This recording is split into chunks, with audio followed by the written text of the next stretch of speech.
Do you think that maybe he wants to believe government will do good? Maybe Of that's course. Okay. okay. That's Is that a good answer? Yes, Now sir. maybe your son is going more conservative because he thinks government hasn't done a lot of good. Is that maybe a fair charitable interpretation? That makes relative sense. Okay, so now we're getting somewhere. So you guys have a generational divide. You look at government as being probably a force for good. He's grown up in a circumstance where he's seen government declare wars and do a lot of nonsense like the Iraq War. He's not in his head.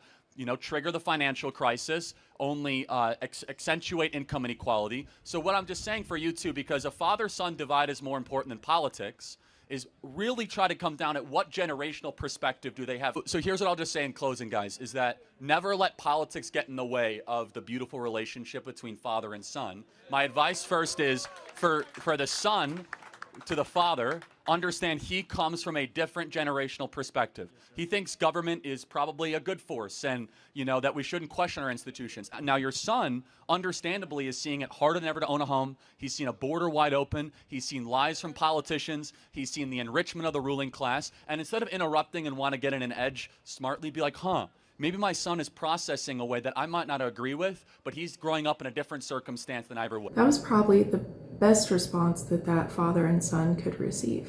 This reel isn't really about Charlie, but you gotta admit, he was the only person in us to actually be able to talk to each other, not at each other, because there's plenty of people talking at each other, not enough people talking with each other, and getting each other's different perspectives, the way that they see things versus the way that you're seeing things. That is why James 1:19 tells us to be quick to listen, slow to speak, and slow to get angry. Doesn't say not to get angry. You can have righteous anger.